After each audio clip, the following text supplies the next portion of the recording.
All right, everybody, we are live, and apologies that we are running late, but I hope that that doesn't matter because so far nobody has joined. But sorry, there are a few people already joining. So, without any further ado, we are going to jump into the stream. But before that, I'm going to welcome Mahdi and Kali. How are you two doing, buddies? I'm good. How are you? How are you guys? Pretty good. So the new year, first English stream. So I'm really excited about it. And yeah, Madin, it's been a long time. We have done an English stream. So good to have you back. Yeah, it's good to be back here. We just want to jump into it this time, and we made our guests wait. Our viewers wait a Yeah, little bit. quite So a let's bit. just Yeah, let's just then, yeah, we can thread let's it. just Thread jump it. right away. Yeah. So let's get started. Yeah.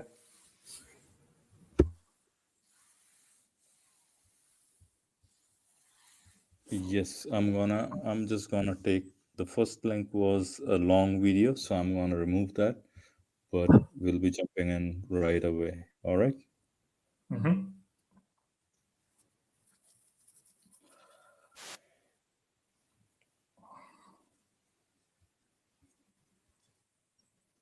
Palestine is the land of Israel. Always when All right. Can you guys see the stream? the quality is a bit low, but let's see the sound. I cannot hear it right now. Yeah, yeah, I have an issue.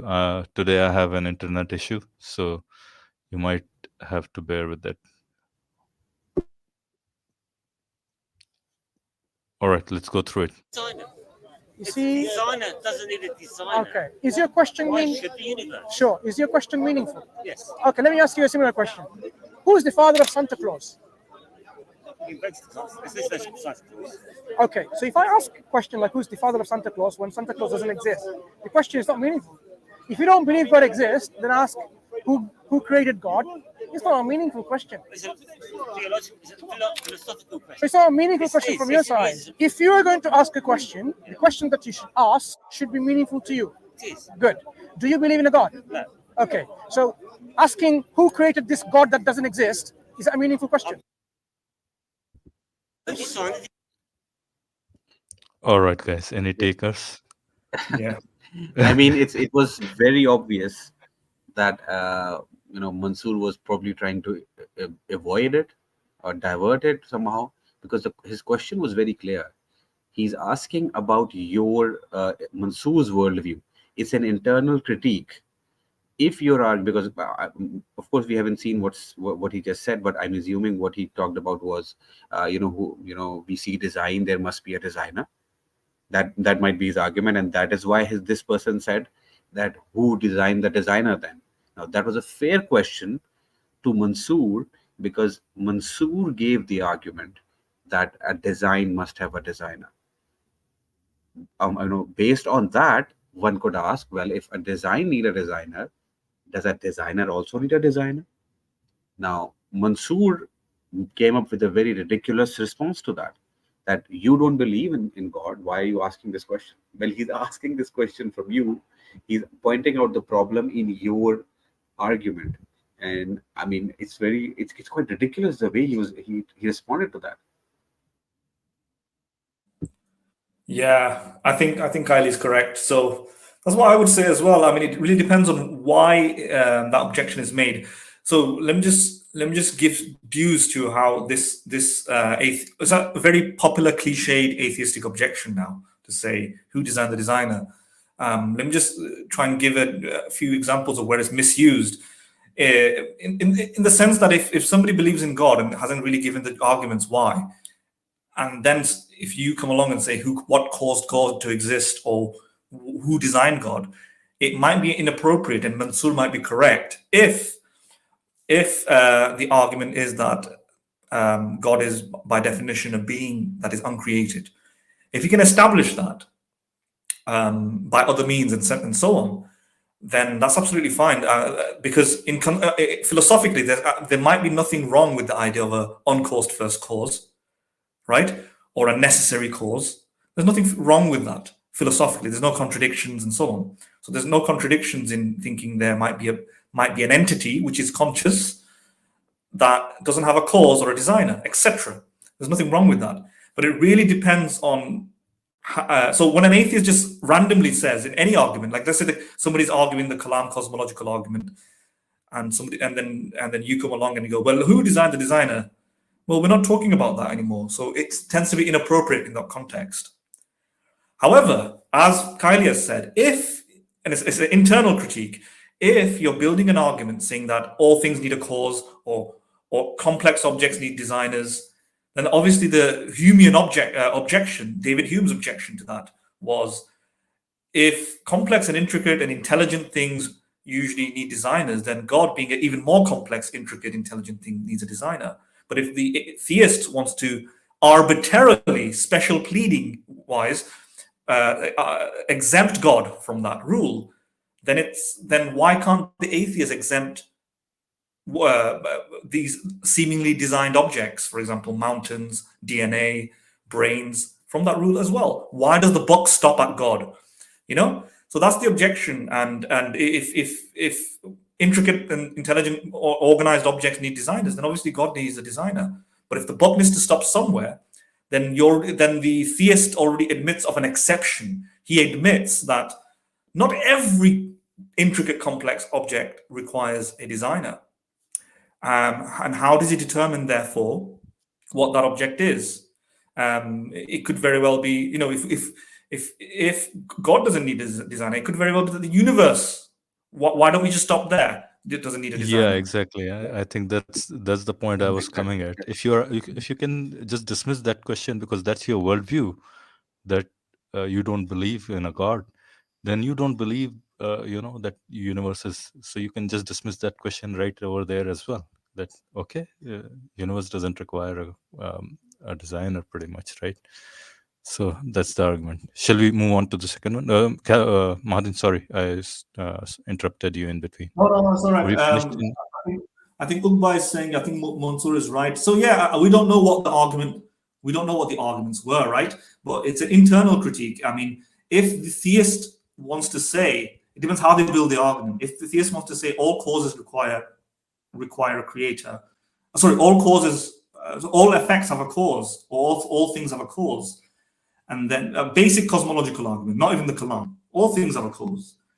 Then he wants to say that the universe must therefore have a cause. But he then makes the argument that God caused the universe, but God doesn't have a cause. Then it is special pleading in the sense that he's forcing the requirement that the universe must have a cause, but then arbitrarily defining within the definition of God as being a causeless being in itself, and therefore that is special pleading. Because why isn't the universe by definition a causeless being as well, right? On the other hand, if there's more, and this is why the original cosmological arguments didn't have that weight or power, or the original design arguments didn't have those power. Then you have something like the Kalam cosmological argument, which is a bit better in the sense that it requires everything that begins to exist as a cause. But things that don't begin to exist, they don't need causes. And then God is the type of being that didn't begin to exist, right? And then William Lane Craig tries to deductively show that it can't be a natural cause, but it has to be a divine being. So that's a bit better to get closer to showing that it can't be the uncaused first cause cannot be a natural thing. The uncaused first cause has to be this supernatural mind. It's better. So it depends. If Mansur was arguing something like the Kalam, I think it's that objection of who created the creator is, as Ugba has said, correct. It's inappropriate in that context. Yeah. All right. Shall we move on to the second one? Yeah. Profit for like Yeah, the sure. birds and the trees and the dolphins and everything. They are created with instincts. Human beings are separated from all the other creations with a specific distinction.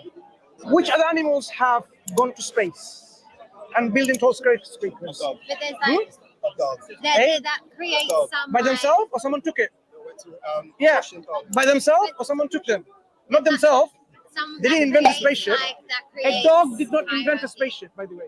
That creates like that humans are better than No, better. It differentiates the human species from all the other species because of certain characteristics the humans have. and what God made humans special. I mean, it's obvious, isn't it? Does he have All right. Mansur thinks that a dog hasn't been to a space, but then remembers that, dogs have been to the space pretty much, right? But yeah, problematic. I mean, I think this notion that humans are somehow better because of cognitively they are definitely, because you can say that no animal has built all those things, but then you are missing that point that evolution may have played a role in evolution of human brain for survival, which they use to build those things, which are probably, you can say, okay, so we can go to space and all those things. But then certain capabilities they can't rival with any animals as well, pretty much. I mean, you can't run as fast as a cheetah, you can't have a power of a polar bear, or you can't, swim as fast as like swordfish or something like that, right? So Exactly. every animal has its own different niche capability, pretty much, right?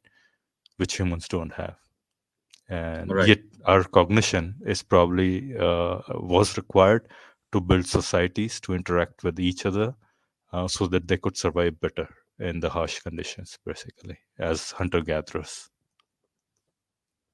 Yeah, I mean, Mansoor over here is presenting a very human-centric view, and he's looking at it from the point of view that to him it's obvious that humans are very special, um, and that's because we are able to go to space. He has mentioned some things that only humans have done, but as you have mentioned, there are many things that animals are able to do that we as humans will never probably be able to do, at least on our own. So, as you mentioned, we cannot run as fast as a cheetah. Maybe we cannot uh, be tolerate the lack of pressure or heat like a water bear. A tardigrade. It has a lot more. It's a lot more sturdy. We cannot hibernate. We don't have echolocation. So we don't have many things which other animals have, and whereas animals have something that we don't have. We agree with that, but Mansoor claiming that somehow humans are special, well, he he thinks, or we think even we think that humans are special somehow, but it isn't very obvious. We think we feel special because to us, we are humans. It's not only that to us humans in general feel special, to us even our own self feels very special. We are the main character of our own story. So we just probably project it to the whole humanity. We consider whole humanity as being something more special than animals, and of course religion sort of enforces that belief even more. Yeah, I mean, the word special here can be used in two different ways. The word special can be used in a way it means that we are really proud of it, or we're really stunned by it. That's a value judgment, and that's subjective. So the fact that we can philosophize, think, listen to opera, go to space, the fact that we find this to be amazing and astonishing and magnanimous, these are all subjective, value-laden things, right? On the other hand, a more closer to approximating objective specialness will just mean that it's unique. So, for example, if you have 10 coins, and one of them is a red coin, and the rest are white, let's say, then in that sense, it's objectively special. What all we mean by objectively special, that it's different and unique from the rest, that it makes no value judgment. So it depends what you mean. In the sense that humans are objectively special because we have different things and unique qualities in a way that other species don't. But in that sense, all other animals or all other species have their niche specialities, in the sense that they have different things that we can't do. So which definition of special are we using here? If it's the latter, then clearly each animal is special by definition, because if an animal has an attribute to a particular level and no other animal has that, no other species has that to that particular level, then that is unique for that animal, for that species. Yeah, and it doesn't matter what it is. On the other hand, if we're using it in the former sense, which is that we find this to be more amazing and astonishing, then it's just subjective. But if it's subjective, then you can't make an objective statement. So the fact that we like the fact that we can read Shakespeare, how is this objectively better? It's subjectively better, right? And this is kind of much more easy to see when you think about it, that all of our skills, our survival, have been exceeded by beings and species which are not cognitively as astute as us. We don't have brains. For example, bacteria and viruses have survived longer, have survived, who reproduce quicker. They've lived and survived in a plethora of different and chaotic conditions, right? Hot climates, extremely cold climates, and so on. In a way we haven't, and they've been around for a longer, like I said, and they can outdo us in many things, in the sense that even though we can devise with our intelligence many different types of solutions to things, they evolve around the solutions. They develop antibacterial resistance, for example, and through mutations. So again, I would say, what definition of special are we using? And the final thing, let me just say about this, is that Mansur is trying to say this is a bit shocking, right? He's trying to appeal to the idea that human beings have, why, if evolution occurred, something like that, if evolution has occurred, why are human beings so different in one capacity? Well, I've already said that every animal is different in certain capacities. So it's not. We're just subjectively proud of our brains. Of course we will be, right? Because we are hardwired to find this to be more interesting. But irrespective of those accomplishments in our intelligence, we're still outcompeted by other smaller, mentally incompetent, I would say, species like bacteria. But even then, he's trying to say, why is human so different? Why can we do all these things compared to the rest? Well, what Mansur has to do is give a probabilistic argument that evolution could not have created this. And he has to find out the probability distribution of the number of mutations required. So anybody making this argument, show me that evolution could not have produced this, or show me that the fact that star formation, or the vastness of our universe, vastness of our cosmos, could not, through the random assembly of, the impersonal assembly of natural events, could not have created at least one star with one planet that can have humans on it. Why not? What is the probability? You have to give you have to give like a fine-tuning argument and demonstrate that in fact it is in fact highly improbable that one planet will have evolution and then it will have loads of species, and one of those species would be dramatically different in intelligence. What's the probability distribution? And in order to do that, you have to outline through historical evolution the biological trajectories that would be impossible to be achieved. You have to outline the number of mutations that will be impossible to achieve or obtain through random chance and natural selection. And nobody can meet this challenge. If you can't meet that challenge, then there's no point talking about it, because every evolutionary trait has been challenged like that historically in the past and has been disproven by biological scientists. For example, the evolution of the eye. The eye can't form through natural selection. It's too specific, too intricate. But scientists have actually demonstrated, in fact, the eye has evolved multiple times, and in fact, the probability distribution is good enough for it to evolve through natural selection alone. So given the track record, just very quickly, given the track record of constantly demonstrating that these things can happen, to make this kind of special argument that humans can't come through evolution, Mansur has to do the same thing, and I would wager that he can't do that, because natural selection is always shown to work. Yeah, and Yeah, I mean, Mahathir, can you hear me? Yeah. Yeah. Just one issue here, that this thought that we are really special has been, has taken us to wrong conclusions again and again, time and again, pretty much in our history. And one of the very prime example of that is our understanding that we were at the center of the universe, pretty much, right? And that everything revolves around the earth.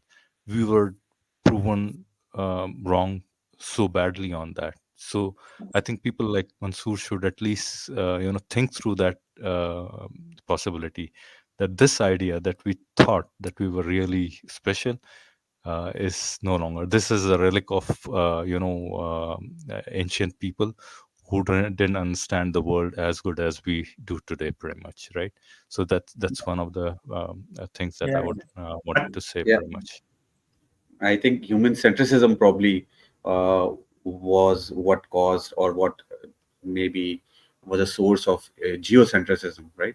Maybe. I mean, I'm not saying that was the Exactly. I exact mean, yeah, that reason, was one but of of the course, reasons, yeah, one of the primest maybe. reasons that Yeah. they thought that geocentrism One of was the because we were that young. rationalizations of that could be, Right, right? right, right. And as Mahadan mentioned that, you know, in animal kingdom we see all sorts of abilities, and we see a spectrum of those abilities.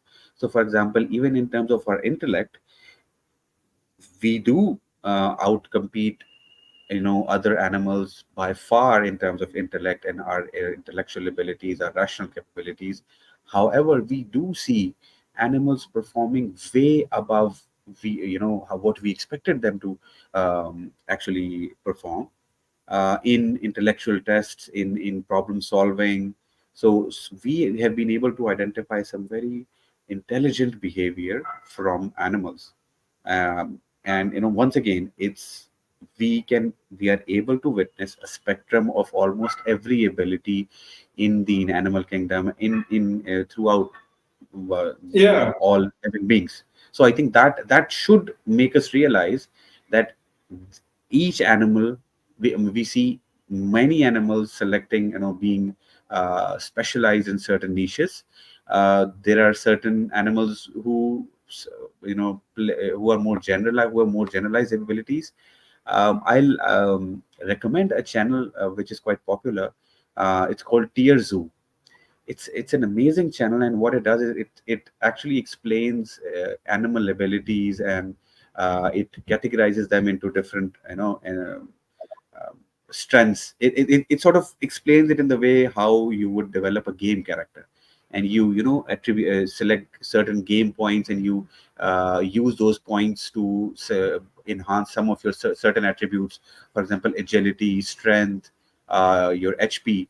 And the creator has a very ingeniously created this method of giving or explaining animal behavior, and people should have a look at it. It's a very interesting channel, and there I think you'll be able to see how there are many species who have selected certain, of course not consciously, but they are in a niche of their own, and no animal is able to compete them in that particular niche. We as humans have a certain niche, which is our intellectual capabilities, and in that niche no one is able to compete with us. But it's not the case that no animal can actually impact us. Viruses are able to impact us very hugely. As we see coronavirus, it's an animal, right? I mean, it's a living species that impacted our entire world, our entire species as a whole. So we thinking that we are able to do something to something that no other animal can do. Yes, because we have a certain niche that we operate in, and there are other animals and species who operate in their own niches.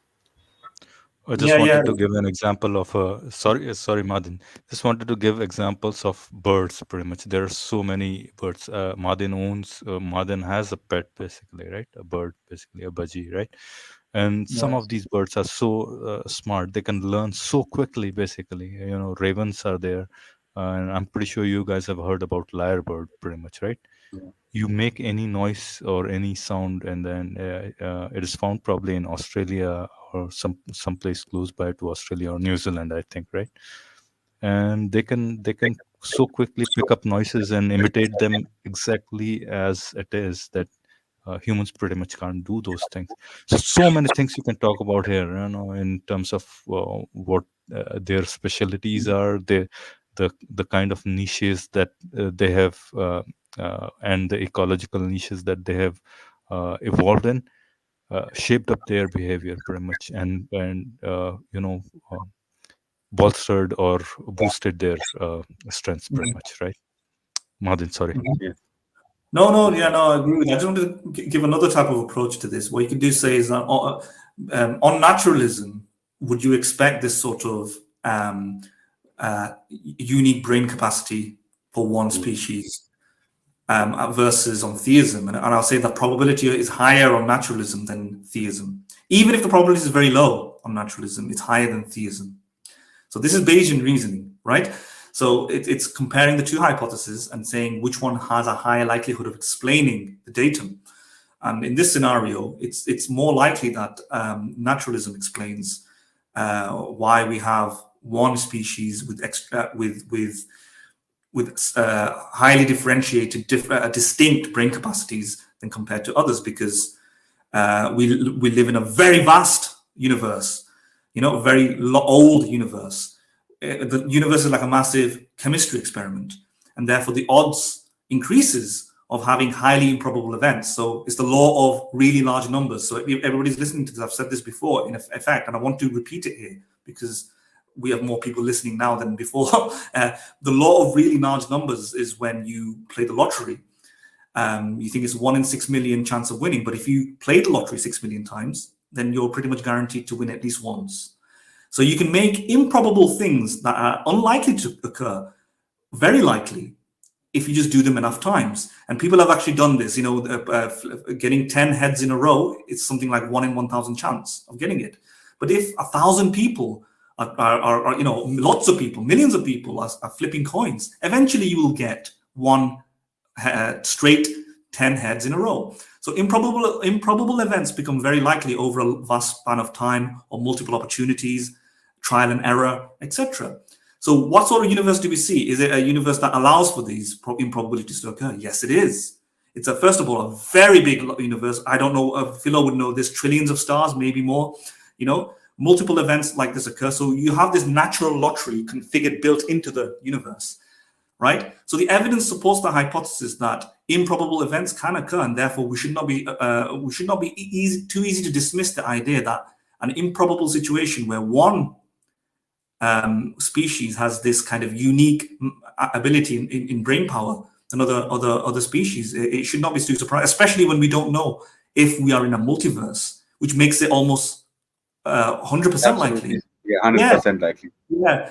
So Mansur has to deal with all that first before concluding that it's improbable that this won't happen, which is his comment implies that it can't happen on naturalism. I'll quickly finish. And the evidence further supports that in the sense that our brains, we have species, hominid species that suggest that our brains develop on a stage-by-stage basis, gradually, right? We have DNA linking DNA and physiological and morphological and transitional characteristics of fossils connecting us to these things, making viable predictions. And the brain, and we see when we put it in order, we actually see this gradual increase in skull size, suggesting that this is a product of evolution. And furthermore, we've got a hindbrain, a midbrain, a baseline brain, which is colloquially gets expressed as your lizard brain. Why would our brain have all these things? It was created by a perfect creator. On the hypothesis, it was created by a perfect creator. It doesn't need to go through all these gradual stages and give us a hindbrain with lizard brain characteristics and all these cognitive biases. But on evolution, it has to go through those things. Evolution is imperfect. So therefore, it's more likely on naturalism that this is a product of evolution versus a product of a perfect divine creator. That by arguing this way, Mansur's argument is completely destroyed. You know what I mean? It's put into the gutter. He'll have to climb out the gutter and to defeat this argument. I think you're absolutely right. I don't want to say this, but probably I'll end up saying it, and I'll apologize for it beforehand. I find that among the Dawa guys, probably Mansur is the weakest link, probably. Yeah, he's a bit annoyingly bad, right? Some people are bad. Yeah, annoyingly. So sorry to his, And if we are done with reviewing that short, I think you'll be more annoyed when you'll see what I've actually done is I've looked into that first short that we were looking at, and I wanted to see whether what my hunch was about what this guy was talking about, or what was his argument. Was it right or wrong? And if you Philo, you have just opened that video. If you play that video, I think it would be quite obvious what that person is actually saying. So All we are right, going so back I'm to the just first short now. This is a good comment, by the way, by Uqba. Yeah. you want to read it? Yes. So Uqba says to reflective journey. Now these people are having a debate, and this debate is going many miles ahead of us, so we can't keep up.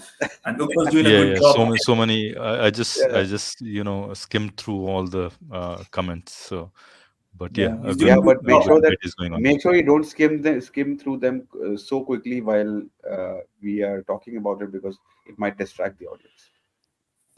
Yeah. I mean, Yeah, Uqba's probably. dealing with the objections that I just reflective. don't want. I just didn't want to miss any of those, because we are not gonna get any time later on as well, right? So just wanted to make sure that we at least showed them, so that people know that we are at least No, you're care fine. about their I mean, I'm comments, just saying right? that going through them a bit quickly while we're talking about the topic, I think it might be a bit distracting. Yeah, possibly. I don't think people can do multitasking. I think maybe. Yeah. I All think right. I'm not sure whether we want to focus on the chat right now, or Yeah. what do you want to just continue on the video, because we'll get distracted, I think. All right. Let's move on to the video. No, that's not my argument. My argument is something subtly different. No, my argument is, if you look at this universe, Designer. The designer doesn't need a designer. okay, is your question Why meaningful? should the universe? Sure, is your question meaningful? Yes. Okay, so let me ask you a similar question. Who is Just the stop father here. of Santa Claus? Stop your file. Did you just hear what he said? If the designer, and he's saying that clearly to Mansur, if your argument is that the designer doesn't need if according to Mansur, the designer doesn't need a designer, then why does the universe need a designer? So it's a very fair argument that that guy is making, and Mansur actually just presents a very absurd response to that point. Yeah, and it's really bad. It's really bad because what Mansur doesn't realize that he's inventing through a concept and building into the definition through his creative reasoning, inventing something like a Superman that has a special power, right? That excludes him from the logic that a complex, intricate object, which we deem design, doesn't need a designer. Yeah. Because by definition, he builds into it.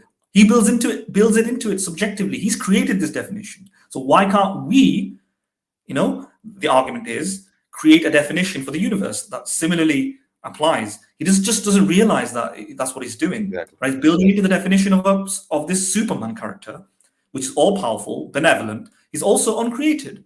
Well, how many people do you know? How many beings, how many minds do you know are uncreated? Most minds that I know are not even according to Mansur, they're created. Well, one by a god, two by birth, right? They're created by parents, right? In some sense, right? In some sense, not intention. Well, in some sense, intentionally as well. I mean, but you know what I'm saying.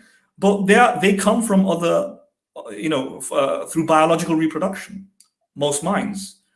How many minds do you know are uncreated? Well, we don't have any example of uncreated minds. So this is a special entity, which is called God, which we have no empirical evidence of. But in similar vein, then we could say, even if Mansur is making the argument that created objects need a creator, we can say, well, I can't give you an example. Even if we forget evolution, even if we forget all of that, said, well, just like you can't give me an example of a person that is uncreated, I can't give you an example of an object that doesn't have a designer. But so what? I can define it into existence like you have.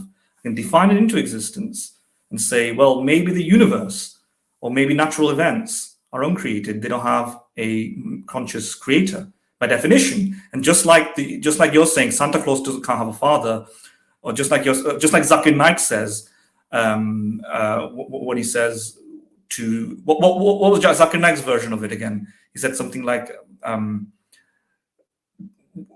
asking the father, when did you give birth, or something like that, because by definition doesn't make sense, or something like that, right? He said, fathers don't give birth by definition. And his example was, by definition, a guy can't give birth, therefore, something like that. I don't remember what it was. Well, we can just say, by definition, the universe or natural events don't require creators. Then what? In both situations, I can't give you an empirical evidence of that. And so what?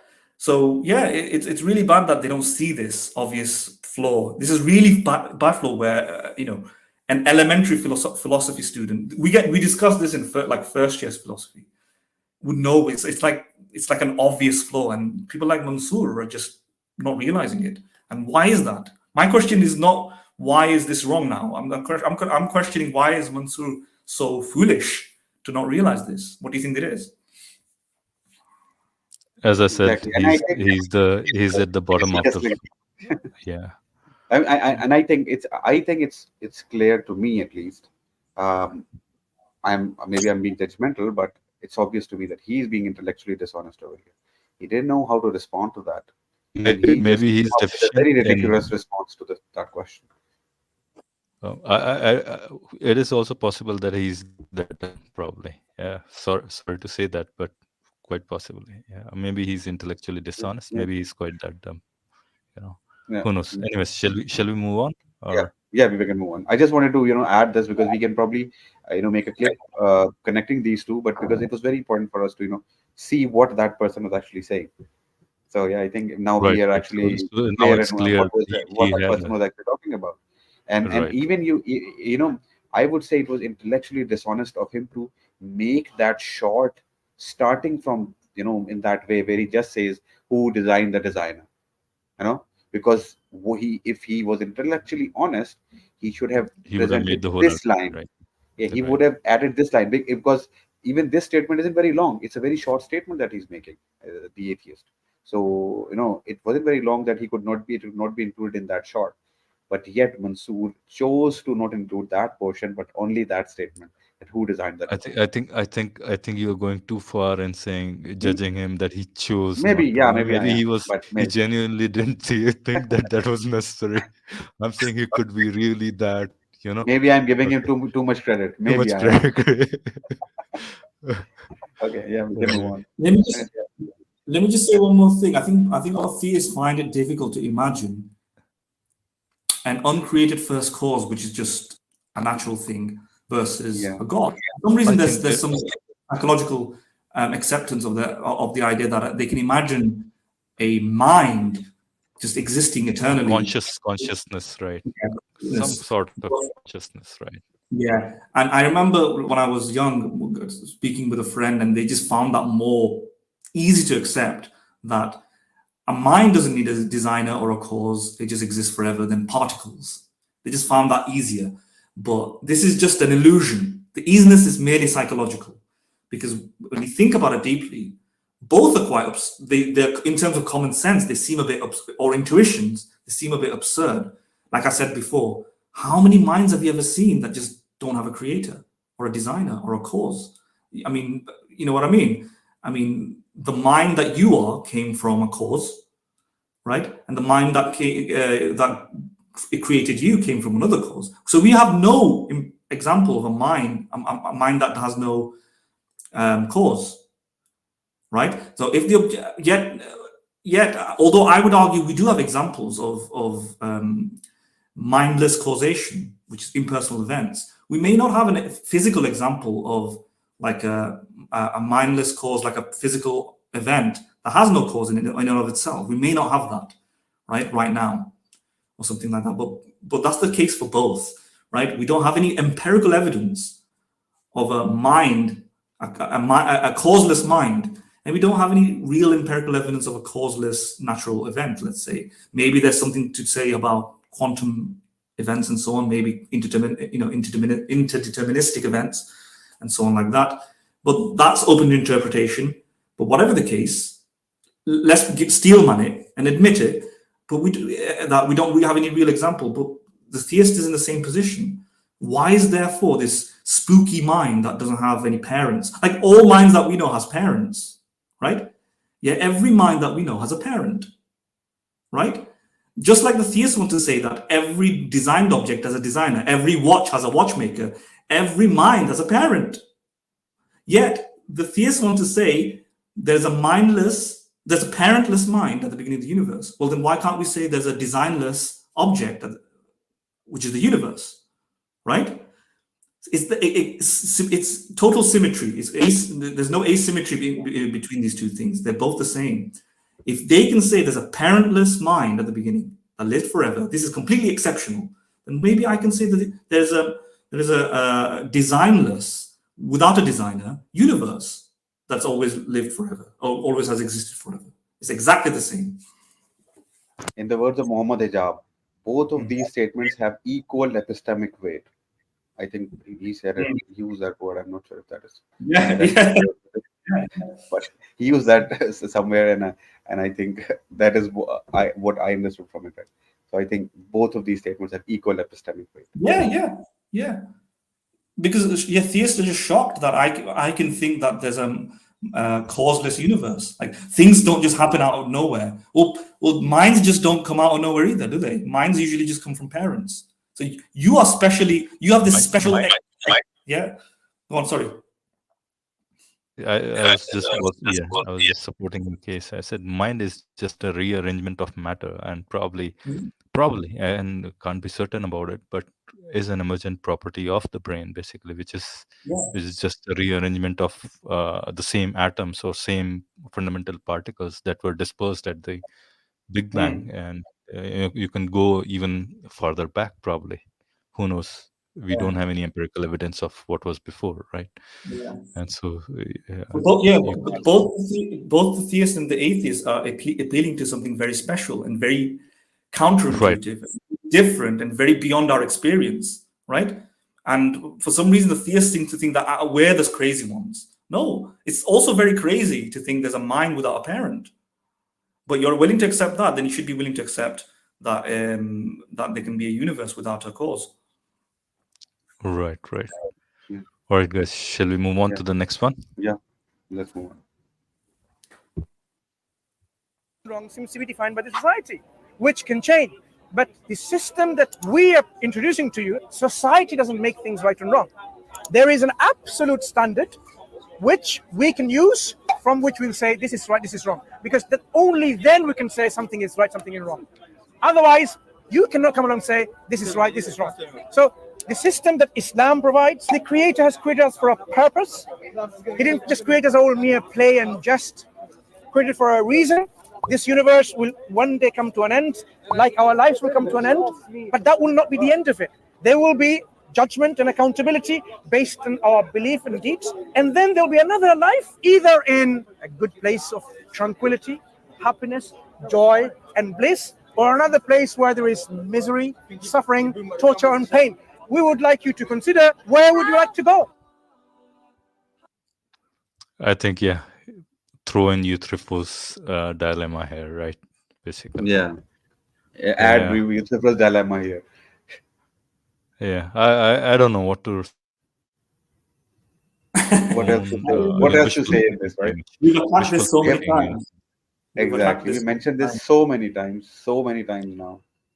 I mean, I think we can simply say once again, and I don't think we need to spend any more time on this, that Mansur claiming that just because he believes that his morality is based on God, that makes that morality objective. There are many problems with that statement. And one problem that we've all discussed many times is the Euthyphro's dilemma.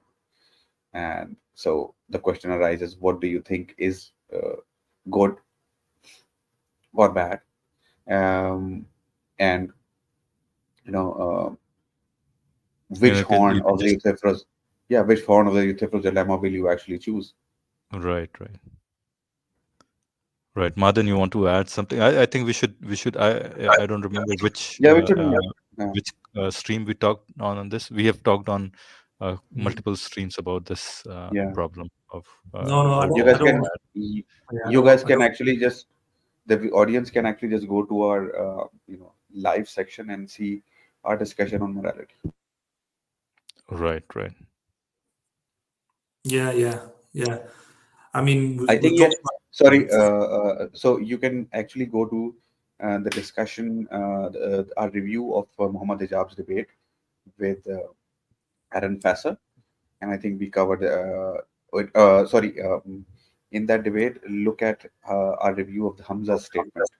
Actually, Hamza's opening statement. I think over there we discussed this in quite a lot of detail.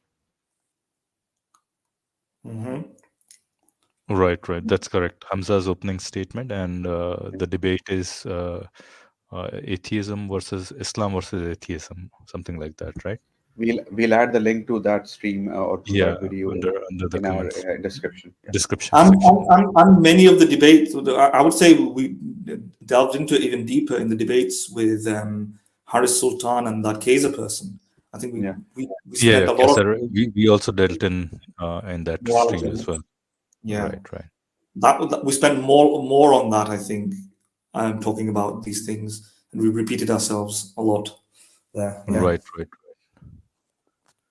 We need to revive those streams as well. I think we should bring in clips. Those were one of our earlier streams, Madan. So, and I think those were good. We didn't get enough views on those, but we should probably revive those. Maybe put up good, nice thumbnails on them, and make clips out of those. I'm pretty sure there are a couple of really nice clips in there in that review of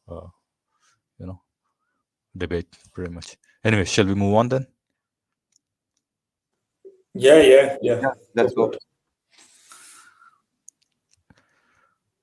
Shall we make this the last one, and then maybe let's take anybody who wants to talk, probably. What do you guys think? Or maybe a couple of more we can do. No, just do. Let's add one more. Yeah.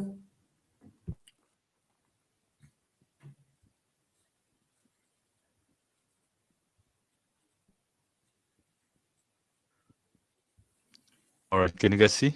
Suppose we agree there is no God, by sake of argument. If there is no God, there is no moral accountability. That's not true. No.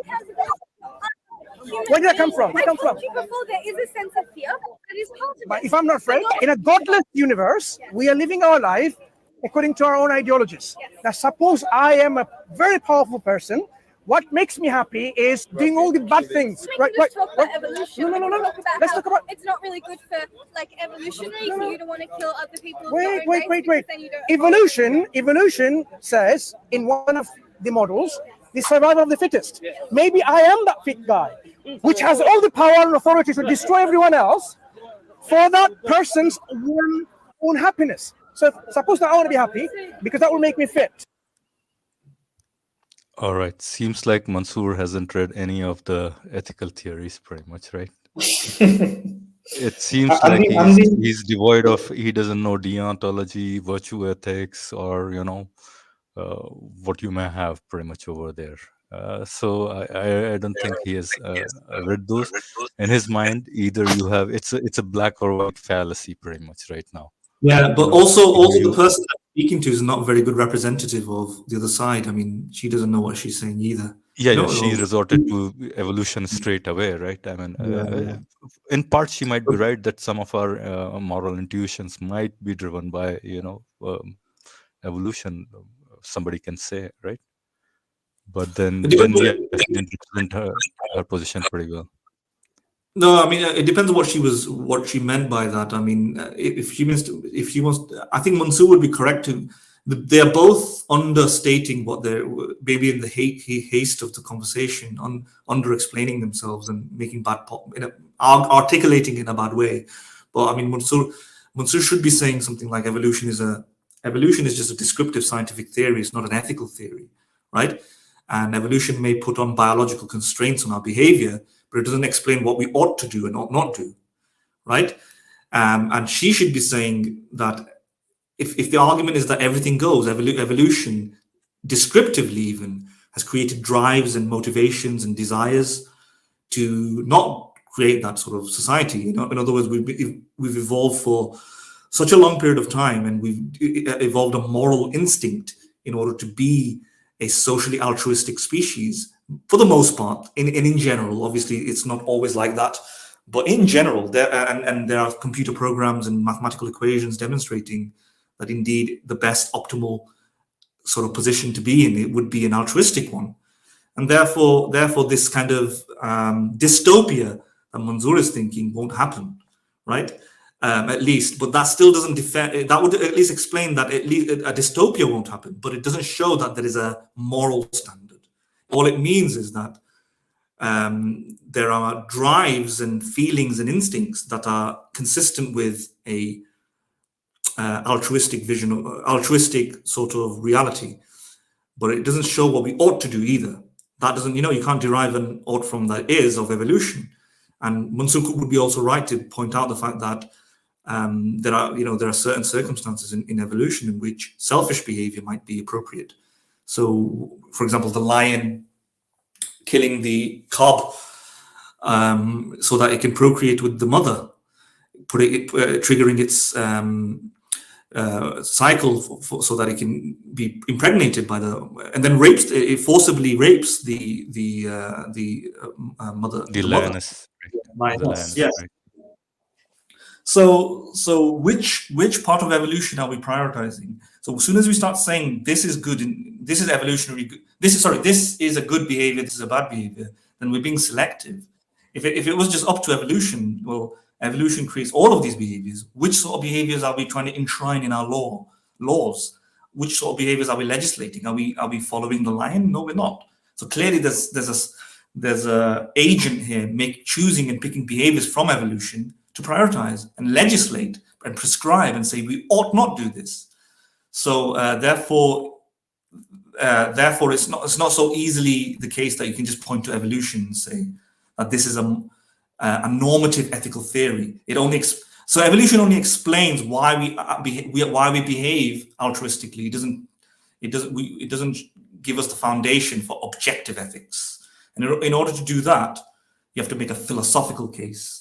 And I submit you can make a philosophical case, but I don't think that girl knows much about it. And I don't think Mansur has ever, like Philo has said, there are many cases whereby John Rawls and Immanuel Kant.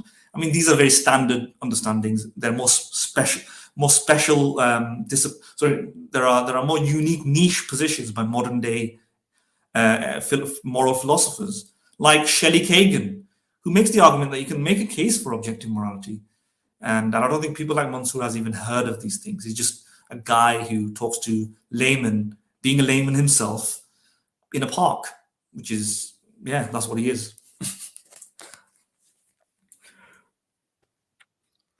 Right. Kelly, you wanted to add something to it? Yeah. I'll go on a slightly different tangent on what he was saying. So, from what he said, I'm assuming, what my understanding is, that he's very concerned with holding people accountable for whatever they do. And he is sort of, he wants to believe in a world, or he wants to live in a world where people are held accountable for what they do. But the problem is this, even is in his own worldview, the God that he believes in. Hey, Kelly, can I stop you for a second? Yes. I think sure. we are getting a feedback from Mahadin's side. Problem, Mahadin. Yeah. Sorry. Yeah. So so I'll just repeat what I was saying. I was saying that what I understand from Mansur's statement is that he's very concerned with holding people accountable for whatever they do. But the problem with his worldview is that even in his worldview, even if there is a God who holds people accountable, there is no one to hold that God accountable for anything. Even in the Quran, chapter 21, verse 23, it is clearly said that no one can ask God as to what he does, but he can ask everyone. So if he's concerned with holding people accountable for what they do, then the question arises as to why is he not concerned? Why does his concern then go away when it's God? Now he could say that no, by his own belief that God is good, whatever he does is good. But then we realize that the question, how does he know that whatever that God does is good? Because he is the one who assigns rights to people, who is the one who assigns duties to people. Maybe according to him, as he clearly said, no one can hold him accountable. And as I showed a hadith in one of our previous streams, a hadith clearly says that even if God throws everyone in hell, he would not be unjust in doing so. So according to the Islamic Kali, belief, this is the same there's a thing word. as the Euthyphro's dilemma. What Exactly, God, exactly. it's a divine command No, theory, pretty much in a sense here, right? exactly. I mean, So you yeah, just can't question it, pretty much, right? I have put the that ayat on the screen yeah, for everybody to yeah. see. That must be yeah. So the question arises: if Mansur is fine with having an an entity who's supreme, super powerful, being not accountable to anyone, what's the problem with him? With why does he have a problem with believing that humans don't are not accountable to anyone else but to other humans? I mean, I think it's a bit more reasonable, because at least other humans can hold you accountable. But you, according to Mansur's belief, he believes in an entity who nobody can hold accountable, who's not accountable to anyone. He can do anything he wants or desires. And not only would Mansur not object to that, according to Mansur's belief, he would consider that good and just. So that does not make any sense.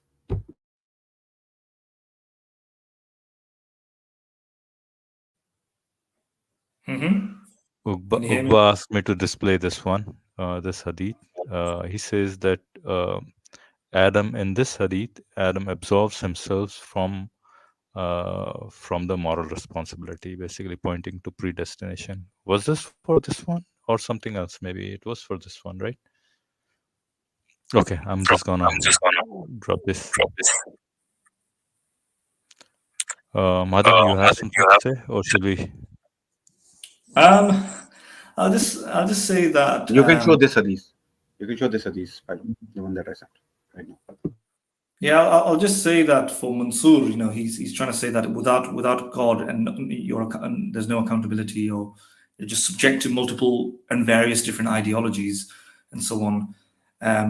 He's kind of he's kind of stupidly, foolishly exempting himself from that, because with God you're also subject to multiple ideologies. You have different ideological interpretations, you have different band camps, you have different religions, you have different scholars, you have different traditions, you have different versions of God, and you have different versions of the supernatural. So he's also part of this massive plethora of a multifaceted level of ideologies, as would be the atheist, who might have, you might be a conservative atheist, you might be a liberal atheist, you might be a communist, you might be a capitalist, whatever your moral views are. You might be pro-abortion, you might not be pro-abortion, etc. But you can have the same reality within theism and the theological framework. So what is he talking about? Oh, he's trying to say that if he assumes his particular interpretation, which might be, for example, in consensus with a small group of people in the world, then you have consistency. Well, yeah, but that's the same thing can be said about any ideology, right? If you're a conservative and you're an American and you believe in the Republican Party, and they may have consensus. Well, there you go. If you're a Muslim, if you're a Hanafi, and you follow that school, well, then you're going to have a consensus. But what if you're a Shia, right? So what is he talking about? The way you get this kind you both have multifaceted ideologies battling with each other, trying to get each other to follow different laws. So I don't understand what he's trying to say there. He's trying to say, in principle, if he's right, then there's this one answer.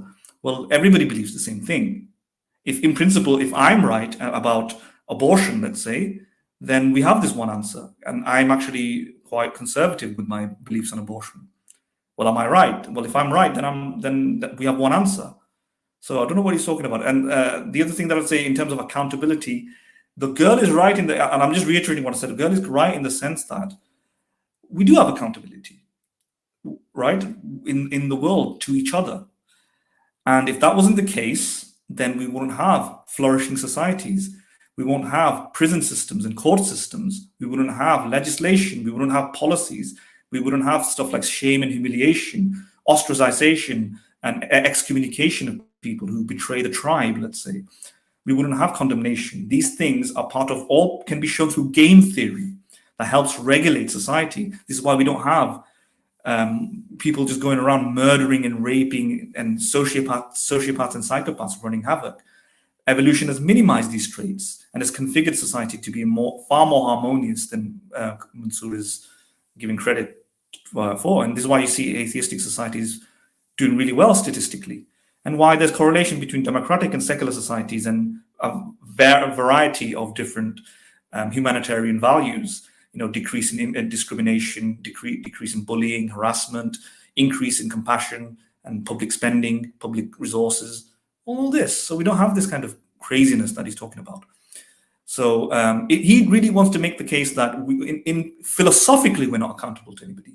Like there is no real moral standard, final objective moral standard. But he's not. Why is he talking to people in a park about this? Has he really examined the philosophical literature on this? If he's listening to this, or anybody's fans listening to this, I can give you several accounts of objective morality. I'll start with one. Shelley Kagan. Type in his name on Google. You'll see that he's written a massive book recently on it. And why don't they know about this? Imagine if I didn't know about the best arguments for Islam. Well, am I a sincere, and I dismiss Islam? Well, am I a sincere examiner of the truth? Sincere truth seeker? No, because I don't even know what the arguments for theism is. I don't even know what the main central argument for Islam is. It might be like something like the linguistic argument, But so equally, if you don't know about what's happening in philosophy, in moral philosophy, written by atheists, written by experts like Shelley Kagan, then you're not a sincere truth seeker, and Mansur is not a sincere truth seeker. All right. Yes, Madin. I think has Mansur inadvertently become our bunny today? Seems so. I didn't know we were gonna. I didn't realize that we were gonna run only Mansur's videos. I knew it because I had selected all the videos. Yeah. I knew if you had selected all the videos that I had sent you, then we are only reviewing Mansur's videos. Poor fella. All right, you wanted to talk about this hadith, right? No, I think we don't. You've just shown this fine. I just talked about it already. Oh, you did. You can highlight it. It's it's Sunan Abi Dawud 4699, Sahih by Al-Albani. In the fourth line, it just says in the fourth line, if Allah were Allah to punish everyone in heaven and in the earth, you're right. He would do so without being unjust to them. Right. So if he throws everyone in hell, he would. Shall we do one last? Sorry, Kat. I think. Please go ahead. Yeah, I think we can do another one, or maybe. What do you think, Madhu? What do you guys think, Madhu? Shall we? We have actually gone through 3 shorts quite quickly today. That's quite good. I think we should keep it short. I think we should keep it short. Let's just. I can agree. We're ahead. Let's not go crazy. Right. Maybe Okay. Yeah. Okay. So what's the plan, Philo? Do you want to review it then for Madin? No, right? Madin, what did you say? No or yes? I thought no. I think Madin said that we have to keep it short, so I think we shouldn't. Okay. Sorry. I thought we want to keep short, as in reviewing the I mean, if you two want to do it, then I'll do it. No, I think. But I suggest we don't. But it's up to you guys. Yeah. Okay. I think I agree with you. We'll keep it for the next time, right? We'll keep it for the next time, right? Okay. Let's make the link public. Anybody who wants to join, I think Reflecting Journey wanted to join, and so. Let's see who else wants to join. Cosmic and Ugba, both are here as well. So the link is public. Anybody who wants to join, please do join. And maybe just have a chat, a casual chat, right? Nothing. I don't think we had so much interesting whatever. Yeah. Let's keep it short though. Let's make it like 5-10 minute chat, and then so that we can, we don't want to go endlessly.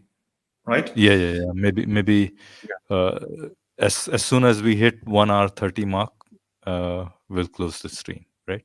How about that? Even shorter. I would say even shorter. I would say soon as they come, 1:15. 10 minutes. 1:15.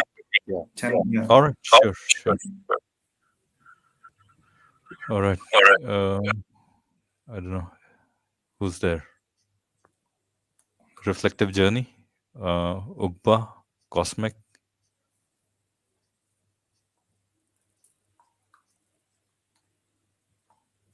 Anybody who wants to join and just have a chat is more than welcome. I think any questions they want to ask, or I think somebody wants to join. all right, Ugba is here. Ugba, how are you, mate? I'm good. How are you guys? Good. Yeah, sorry, Hi. we couldn't go through all the comments. I think there was Reflective war Journey going wants on. Yeah, you dealt with Reflective Journey quite well. I have heard. I mean, I've seen Reflective Journey comments in our earlier videos as well, I think. Yeah, I think he's a regular subscriber. Reflective Journey is here. Yeah, hey guys. Sorry, Hi. my mic not very good. I don't usually join streams, but yeah, I thought it was a good discussion, so I decided to join. Yeah, looking forward to taking part in the conversation. Yeah, Okay. am I You're audible welcome, properly? Reflective Journey. Welcome.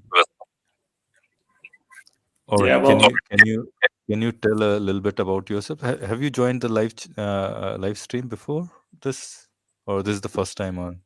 first time. First This time is on this live stream. Yeah. okay. Yeah, No, I mean, yeah, I'm basically from your voice India, so sounds familiar to me. I don't know. He sounds like Cosmic.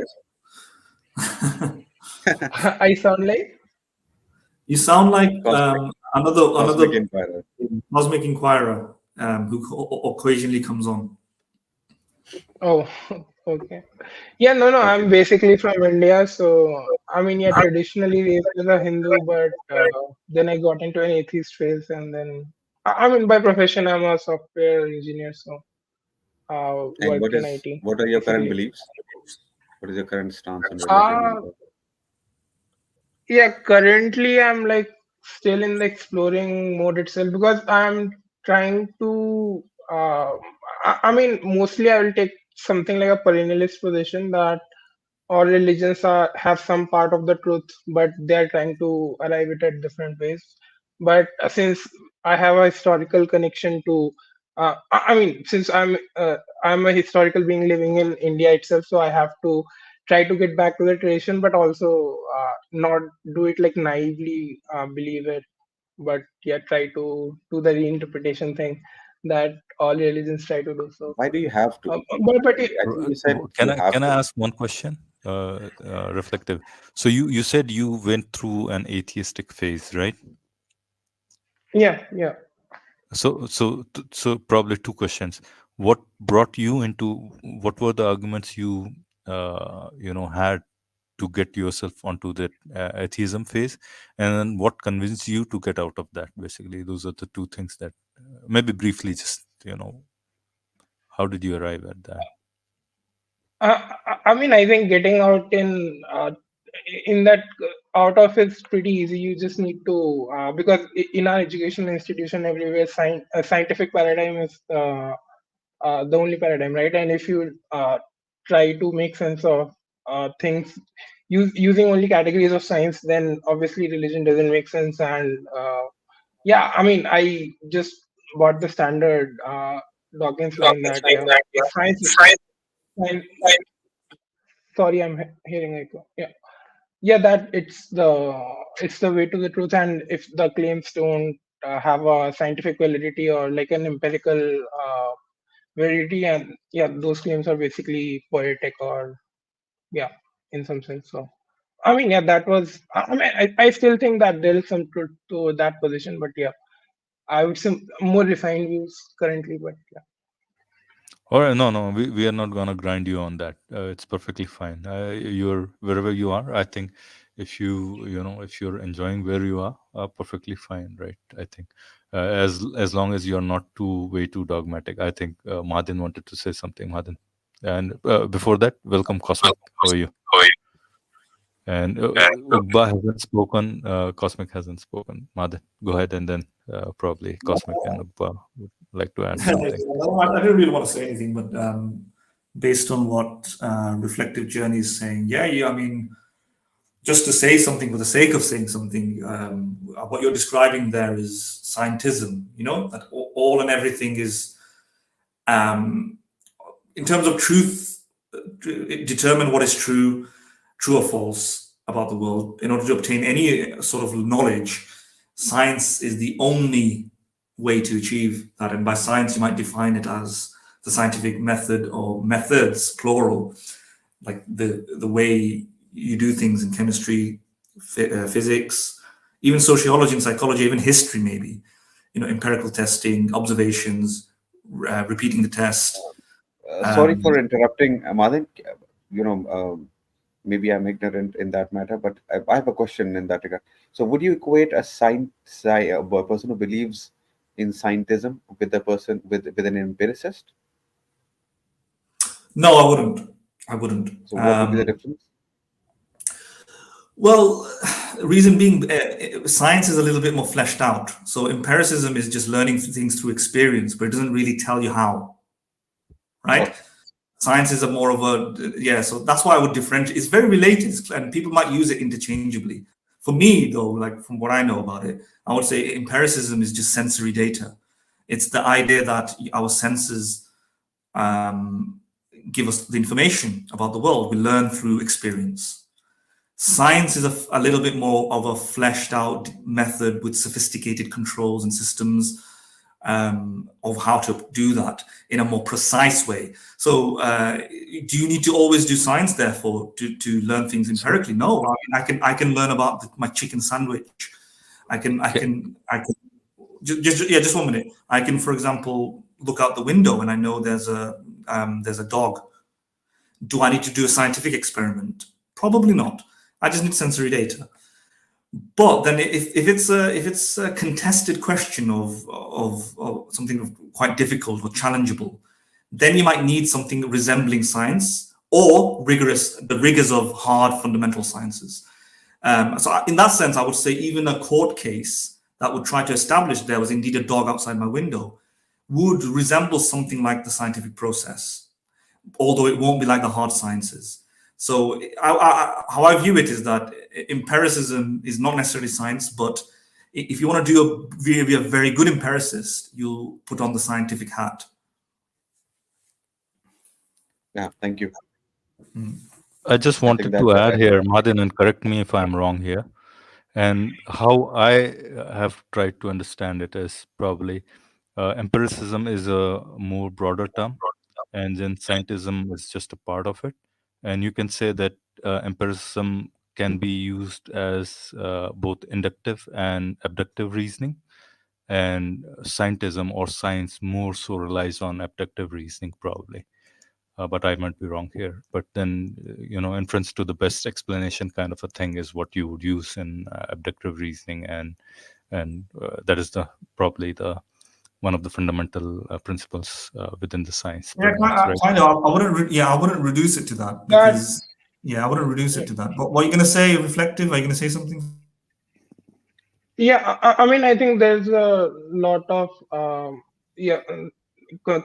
confusion in these terms. But I mean, if we take like concrete empirical positions, and scientism is agree totally different, and science is also like a institution also, right? It's a social institution that has a lot of like peer review process and also self-correcting mechanism. So science also has all that, which just empiricism doesn't. But I think empiricism would lead to something like all inference, that only inductive reasoning is the way to go in some sense, because I think abduction, when you're talking about because I think Peirce, Charles Sanders Peirce came up with the term abduction, right? So that would lean more into the pragmatic side, but I don't think that's classically part of the empiricism. And of course, there's a fight going on that if science should be strictly empirical or we should also have abductive reasoning also as a part. But I think those are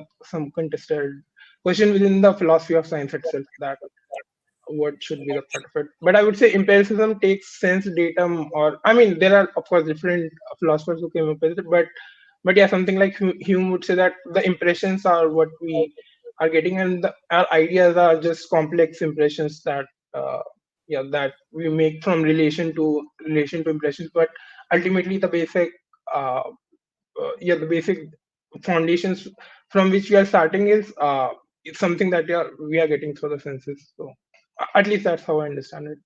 But yeah. Yeah, in general, that's how empiricism has been developed through like the literature. Most philosophers don't equate it with exactly science, right? But the natural sciences is perhaps the most powerful way of learning about the world, the natural world, or something like that. And therefore, it's like I would say it's quite a bit of an empirical method. But even the natural sciences relies on not just direct sensory observation, but it makes indirect inferences or indirect observations. We posit fields and we posit entities to explain things that are not found in the actual observation of that thing. So science tends to be a combination of different forms of reasoning. It's not merely inductive reasoning, of course. And you can do even deductive reasoning. There's no reason why you can't be scientific and do deductive reasoning. So science doesn't resort to merely inductive reasoning, but although it's really significantly dependent upon something that is based on induction, but it goes beyond and above that. So we do need to distinguish between science and induction and empiricism and even scientism. Science, as a reflective journey is talked about, it's really hard to talk about it, given that it really depends on the author and where you are in the world, how these words are defined. But science, I would just say, is a body of a system, a body of thought or methods that try to use a system of tools in order to find out knowledge about the world. Some people will say that it's even broader than that, and it's not limited to just observations about the world or knowledge about the world. So it really depends. And scientism is something different. Scientism, I would say, is more like the ideological belief that the scientific method is the only way, or the scientific methods, something resembling maybe the theoretical sciences or the fundamental sciences, that those are the only way to learn about the world. Those are the only way. Maybe learn about anything, not just about the world, anything. That's science. It's either science or not. So that's a different position. So science doesn't necessarily, you don't need to be a scientism advocate to think science works or be fond of science. I'm not. I wouldn't say I follow scientism or something like that. I don't think science is the only way, but I do think science is a very important way, primarily about the natural world, maybe even some things other than that, depending how we define science. And we need science in many aspects. But do we always need science for everything? Maybe for mathematics? No, we don't need. Arguably, we don't need science when we're doing having mathematical understanding. Do we need science in order to know, for example, I am in a room talking to people? On moral claims also, right? Like moral claims also, analytical. So it's important for the analytical and synthetic distinction. You could say science is, although not necessary, but it's exceptionally useful, if not sometimes necessary, for some types of claims. I would say for synthetic truths, the synthetic truth that I'm living in a house. Do you need to employ the scientific method? You can make the argument that in some sense you already are, right? You have observations, you're repeating those observations. The hypothesis that you're in a room is being tested, but you don't need to follow the rigors of peer-reviewed science. You don't need to, so you make the argument somehow you're doing science by just existing in your room, and your brain is working it out. Other people might say that's not science. You're not writing a paper, not drafting it, sending it to another person, and you're not doing tests in that strict sense of the word. And therefore this is like a synthetic truth that Madin exists in a room, or Madin is in a front of a computer. That doesn't require science. But some other stuff like that the Earth goes around, the sun, might require more rigorous standards because it's harder to we're more likely to mess that up, and therefore the rigors of science are required for that. So there's two different synthetic truths or synthetic statements: one about me being in my room, and one about the Earth going around the sun. One that requires strictest form of science, and the other one a looser form of science, maybe, or no science at all. Yeah, but then you have analytical truths such as all bachelors are unmarried, a square cannot be a triangle, and stuff like that. A triangle adds up to 180 degrees. That doesn't really require scientific testing as much, or at all. Some would say you don't need to put it through peer review. You don't make an observation. You don't necessarily need an observation to find that out. You can just think about the concept of a triangle and know that it adds up to 180 degrees. But some people, like Quine, has made the objection that everything ultimately boils down to synthetic truth, even analytical truths.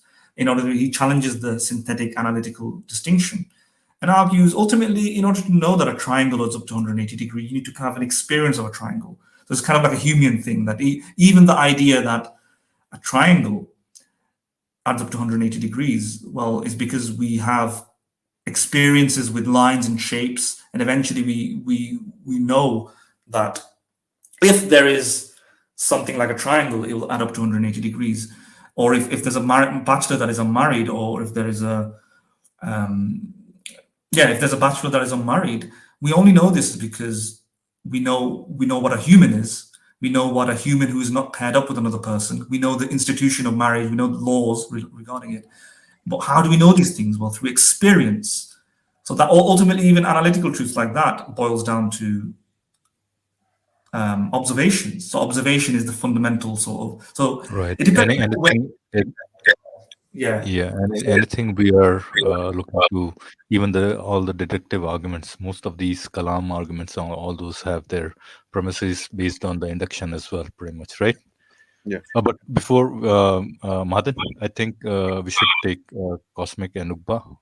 Let them have a say. They haven't spoken for a while, right? Yeah. Do you guys have any remarks for the stream today? If Ukba wants to go first, he can. It's fine. I would say that Mansur seems to be entirely clueless about the contemporary philosophy of religion. I mean, making claims like that if there is no God, then there is no morality, or that there is no meaning to life, is absolutely ridiculous. Because many philosophers like Eric Weilenberg or Michael Humer, they ascribe themselves to moral realism. They argue for moral realism, and many theistic philosophers also grant this. Similarly, I don't think that religion provides a sort of purpose to life. Take, for example, Quran itself. Allah says that He created humans for the purpose of worship. I mean, what kind of purpose is that? Just because it's transcendental or it's external, it does not make it valuable. Someone could say that our purpose is to go to heaven, to achieve heaven.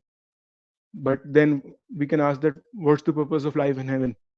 So the question just postpones.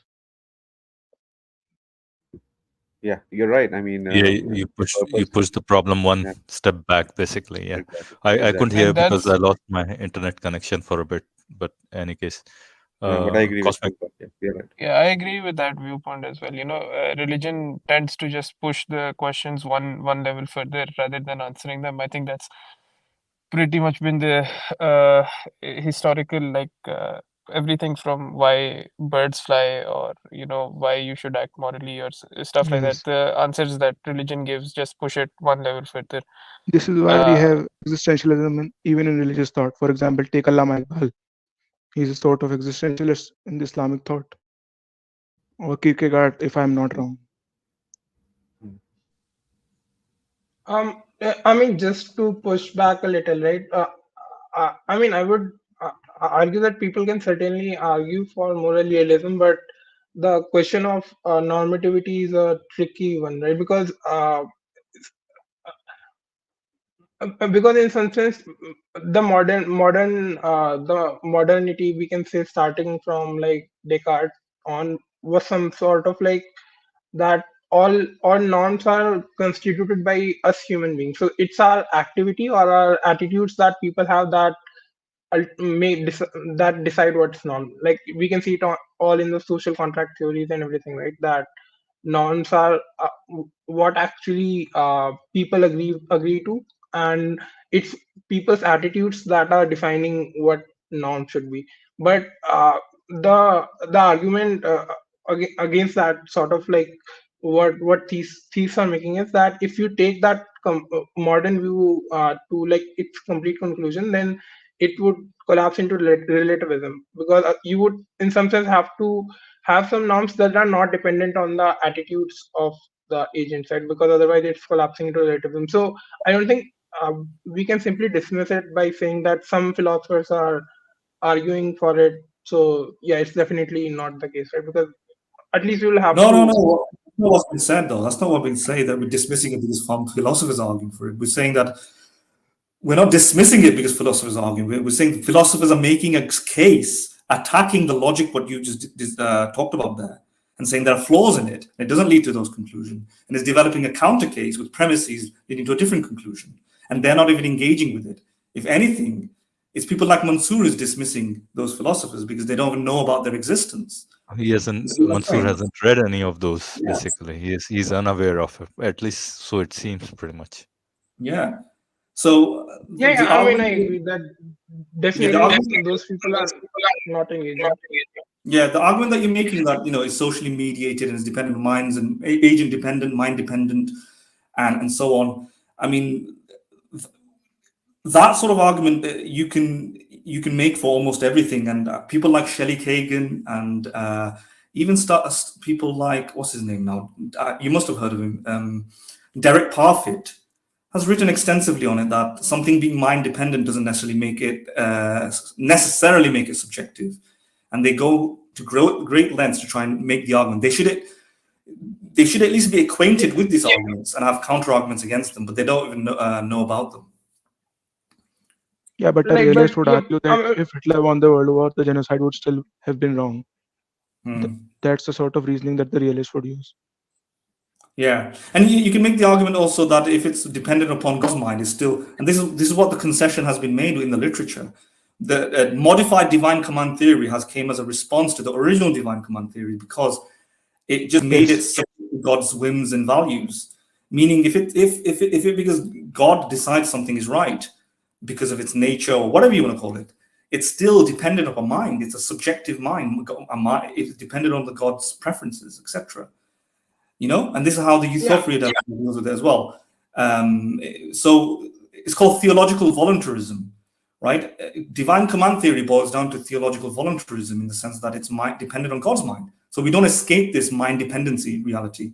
You see that? It still depends on the attitudes of God. Yeah, I mean, that would get into the discussion of God, right? But I mean, God's mind, and I think most theists would say that's just idolatry, right? You're thinking of God as another human with things. No, just mind. If something is dependent on a mind, it makes it subjective, right? It's not human mind. If it's dependent on a cow's mind, it'll still be subjective. It's not about humanity. It's not the biology. It's just mind. No.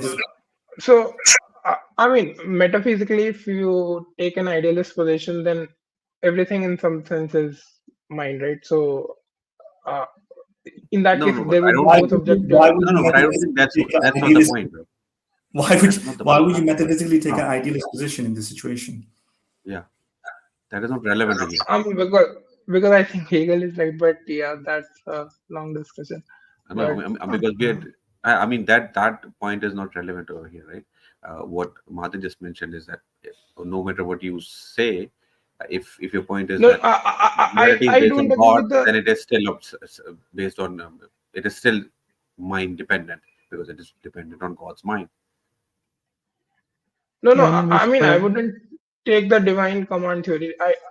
I don't think most theists take divine command theory, right? They take something like.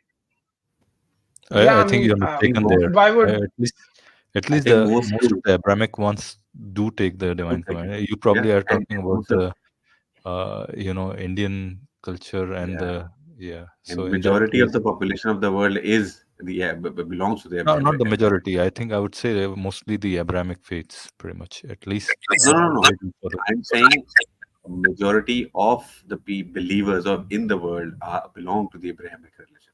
Oh yeah. No. I mean, Mm. I can agree that on some level, like most common believers would simply take like a demand command view that yeah, if God says so, then it's right. But I mean, any theologian who is like philosophically informed wouldn't take that position, right? Because they would take like more virtue ethicist position, or I mean, it's not like it's new, right? Something like Aquinas would also say that yeah, it's not. It's more about aligning yourself with the true and good and beautiful, not virtue and cultivating virtue. Which has Or its own yeah, problem, different religion could have their own garb over it, uh, but yeah, I think that has its people own argue for problem. more for virtue ethics, or I mean, even in multiple traditions, it's always been something like yeah, aligning yourself to the will of God rather than and where the will of God is not some specific commandments, but rather the more more transcendentals, because God is good and those sort of arguments. Right? Which would lead us Or to that Euthyphro's dilemma again. yeah. I think I we're So think gonna I go don't in think circles. So we don't need to go in let me take circles again. I I think think the theist no, can no, grant yeah. that. hold on, I hold think on. the theist. Hold on. Yes. Please. What I'm no, no. saying is For we haven't had. use Hold it on. for Reflective. yeah. We'll not go there because we have talked about it Yeah. quite a few times, right? Euthyphros and all those things. Let's have Yeah. cosmic Cosmic. Yeah. because we are Cosmic at the remarks closing stages. at the Cosmic end. hasn't Yeah. spoken, so we'll Because talk. we want to keep the stream, as we discussed a little earlier, that we Yeah, want to keep we the wanted to stream a keep bit this short. thing short, So and we'll end it soon now after Cosmic's yeah, I remarks. mean, I think all of us would love to talk for hours and Yeah, hours, hours but and hours. yeah, I mean, not practical. Cosmic. Thanks. So I think you guys had a really nice discussion on. So theists often take this view about humans being exceptional. Like Mansoor mentioned, how we're going off into space and we're special because we're able to do that. Uh, and for you guys made a great argument, and I was actually commenting down the same thing that you could make an argument like that for just about every animal. So snakes, for example, having very powerful venom. Very few other animals have venom like that.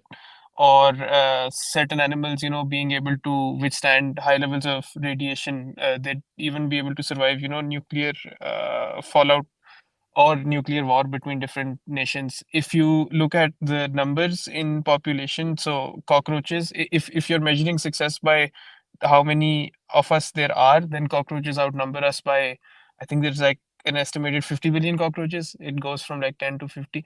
So depending on the metrics, you could make the argument As that well as their anyone, longevity, actually, as well as yeah, their longevity, pretty much, and I right? think certain animals are also capable of regeneration. So I think jellyfish can repair their, I forget the name, I think it's called telomere or something like that, because I'm not well versed with the And biology of that. But hydras, it's there are hydras who are immortal.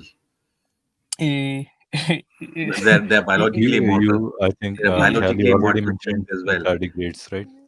Yeah. Yeah, so you Yeah. could make So the many. special, being special argument, but Madin had a really nice point about how, under a naturalistic view, you would expect to see, this sort of specialization between different living forms, different living forms being good at different things. But under a theistic view, you would expect to see something a bit different. But I would just like to add to that point, because it was a really nice point, that this problem is even tougher for Islamic theology in particular. Because in Islamic theology, there is this concept of ashraful makhlukat. I hope I pronounced that right, but it basically means is best of all creations. And that concept goes like this: that humans are the best of all creations. Now, if you have that notion of humans being the best of all creations, you would expect us to be good at all of the attributes, even the ones that are not uh, particularly important for our survival. You would still expect us to be good at those. We would be the best at tree climbing, we would be the fastest, we would be able to swim breathe underwater, and basically every other attribute that you have out there.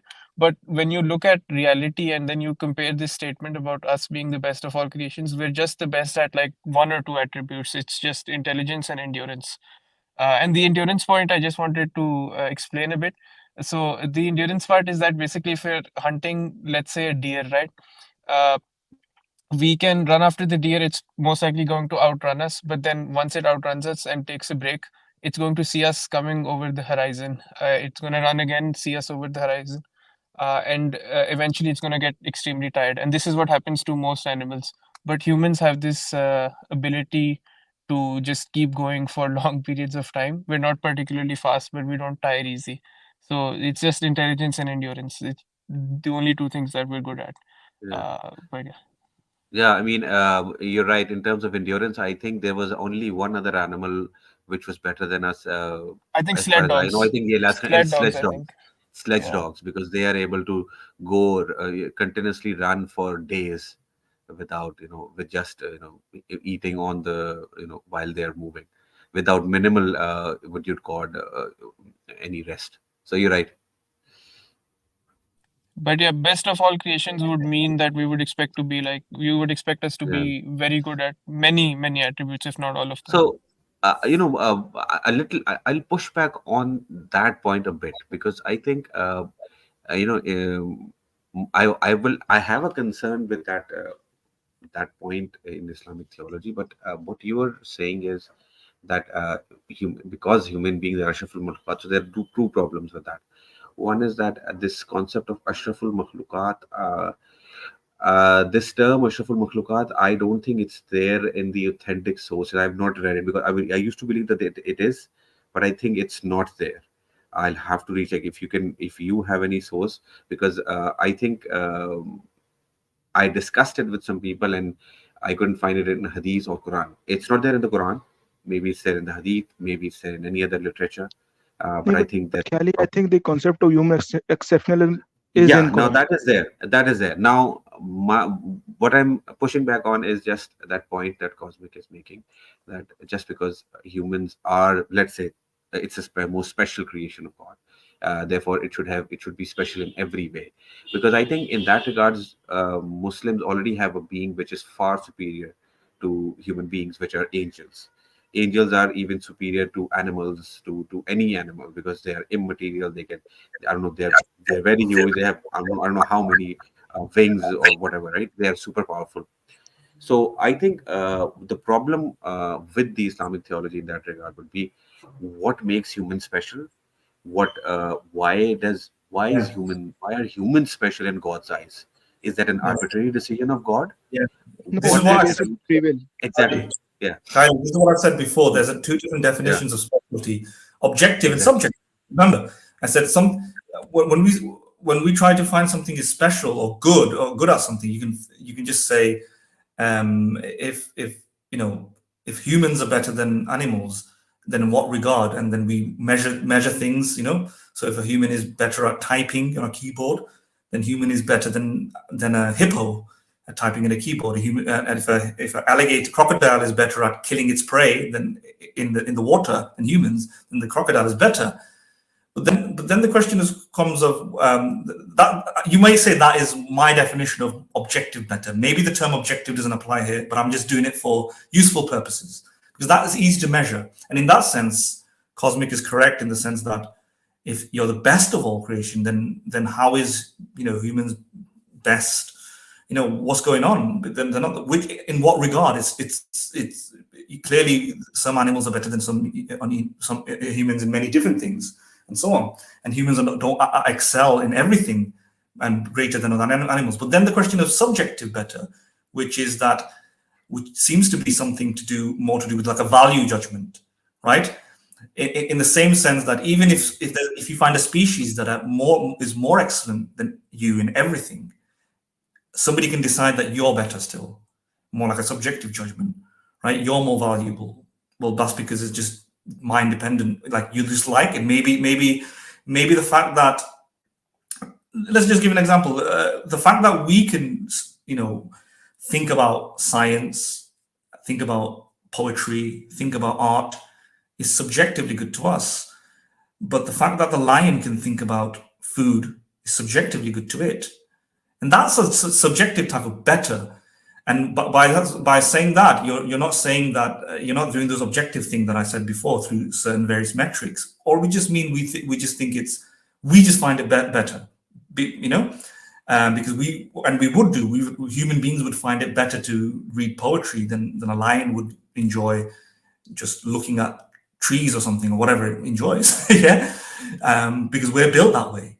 So which sort of better are we thinking about? Is there more of an objective one? And it seems as though God, when it says humans are the best of all creation, God might be just imposing it as subjective standard and going, this is the best of all creation. Yeah, I mean, I think just to push back from an on that a Islamic point little. of view, yeah, I mean, my point is this, that from an Islamic point of view, I think humans are special only because God said so. And he made that distinction based on one thing only. I think that what's considered taqwa in Islam.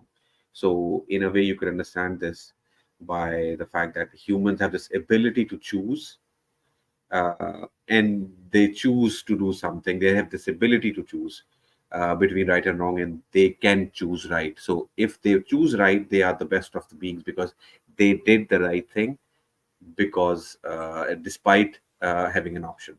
So angels are not better than humans because they have no free will. So I'm saying that this is the Islamic theology. This is the standard that, according to them, God has chosen to decide what is special. That is a subjective measure. It is not an absolute measure to choose. Just in the same sense, if there's a Ferrari and there's a Volvo, a really rubbish Volvo, and I may say the Volvo is better. Reason because it's more durable. The Ferrari, exactly. Yeah, because your dad gifted it to you. Like you might have emotional attachment to it, which makes absolutely. All that, yeah. Or like God prioritizes free will, I might prioritize durability. Right? Yeah, I mean, absolutely. Just to push back a little, I think the point that Khayali made, right? Because I think the critical point here would be because in some sense, we can say that we are able to reflect on our actions, right? So that would be a capacity, or like people call it meta consciousness or meta perspective taking ability, where we are able to choose in a way that the ability to reflect on your reasons and then making a decision is a capacity that is only available to humans. So in that sense, you mean free will? Are you referring to free will? We can say free will, or I mean, we can say just a capacity to rationality itself, right? Like being able to give reasons and able to be persuaded by reasons, all those things, that because you cannot reason with an animal, right? But you can reason with a person to say to talk them out of something or make them reflect on. I mean, in some sense, this is what the Socratic process is, right? Like trying to bring people into dialectics and having them reflect on reasons to bring out their internal inconsistencies, and then trying to make them better in some sense. So I would say that capacity is not. I mean, it can be completely naturalized also. I'm not like opposed to naturalism. You're saying our ability to have second thoughts about our decisions. In a way, I'm just maybe that's second order desires. You can say in the Frankfurt sense, we have second order desires, right? Like our first order desires would be the desire to sleep, etc. But our second order desires about what desires we should have. So that is like capacity that, I mean, I'm not saying that it is like some magical flip that happens. It like slowly we symbolically start doing evolutionarily mythological picturing. Then we started developing communities and language, and then people started to basically get more and more abstract in a way. And then, I mean, that's like a long discussion how the evolution of consciousness happened. But I would say, from that perspective, if we say that there are levels of consciousness in a way, then our level of consciousness would be more higher, because we are also doing it distributively, like in a culture, because we are using language and like all of our cultural machinery, and we are doing it collectively, so we are able Now, to one get sorry, more sorry access to to reality. yeah, Yeah. sorry to cut you off. I mean, if I could simply say that maybe if you because you said a lot of things. Do you mean that we are better than animals because we are meta-conscious? Which means, if you use the word meta-conscious, what that means is we are aware that we are aware. That we are conscious about the fact that we are conscious. So, Yeah, exactly. And depending I on mean, like in the Abrahamic religions, the original sin, like I mean, I think Jordan Peterson does this, right? Like the original sin was the fruit of knowledge, was actually the knowledge of good and evil. That being able to know that these are the options was in some sense the original fall, which started all of the human history and the human cultural problems. So that's also an interesting perspective. But yeah, I mean, so there's also like religions, and they try to make yes, it through we free don't will. want to go on That that one. good and evil debate once again because we're going Yeah, to end up could in a I Yeah. just difficult get a dilemma. minute? Yeah, It's 3:14 here, so I'm gonna have to yeah, go and sleep because I have work tomorrow. I just yeah. wanted Same to here. KP, I anticipated that kind of a retort that could come from them, because what they might say is Ashraful Makhlukat. If you're right, it might be contested by them. There is human exceptionalism in the Quran. I think Ashraful Makhlukat comes from a hadith, but if you're saying it's questionable, then I'd have to find out if it's actually Sahih or not. But another retort they might have is that best of all creations may only specifically refer to free will, which is a reasonable argument to make. And then maybe one could go into the argument about how Shaitan chose not to prostrate in front of Adam. Like, technically, he kind of did have free will there, right? But that's a whole longer discussion that we could talk about on some Yeah, other day, because this is a very fascinating topic. But let's say unfortunately, I topic. have to go. It was a really nice stream. I was watching Yeah. almost the entire way through. So Oh, all great right. talking to you It guys. is Bye. always nice to have you, Cosmic. Yes, Cosmic. Yes, anytime welcome. It's always nice Oh, to have you. Yeah, it was great. it's good, and it's good that Cosmic came in then, because we now we know that Reflective Journey and Cosmic are not the same person. Yeah, we are All sure right. of that. That's no, but it was those. I think we went past half an hour from our decided time. We wanted to keep the Yeah, stream short, about one yeah, hour, but 15 that minutes or happened. something. But this was a really interesting discussion. We Yeah. could go on for for Yeah, I think another we hour should or go more. now because we wanted to keep it Yeah, short. We've, yeah. I know No, Upal but didn't get to talk too much. Reflective Journey got, he's a first-time visitor, so it's good that we let him air out his views. So, Reflective Journey, how about you come on the next one, and then we can have a longer chat maybe when we have more time. Yeah, sure, definitely. Yeah, and it was really nice talking with you guys, and yeah, it's good to just one always good question. to have How did you discussions. find us? Have you commented in our earlier? I think I have seen you comment in one of our earlier streams, probably, or maybe under the comment section. I forget where. But Yeah, it's just how did the you find us? YouTube algorithm god in a way. All right, all right. That's But shaping the behavior. whom do you listen to through which you came here? Basically, somebody from the Uh, ex-Muslim scene no, in no, the subcontinent. it was actually just recommended because I listened to a lot of philosophy. I listened to T-Jump and all. I think yeah, algorithm figured out that yeah, I like uh, God not God debates That's good. as fraught as as these That's discussions good are. to So know. yeah. All That's right, good to good, know good. that So yeah, our content is being suggested to yeah. I people who mean, like that's what I philosophy. was telling to Madin, that we should keep doing more and more of our English streams as well. And you never know who might be interested, and we'll probably gain more traction as we go on, not just within the subcontinent, but hopefully even in the Western Hemisphere as well. Pretty much, right? At least that's the idea.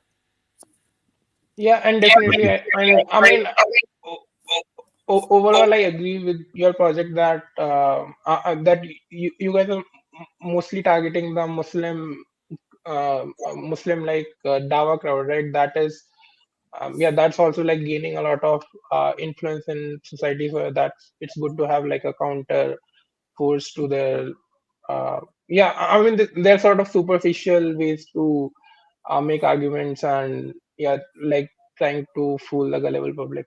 So yeah, that's Yeah, those are. I know. I'd like to clarify over here. We only do that because we have a background, as well. Yeah. because in Islam.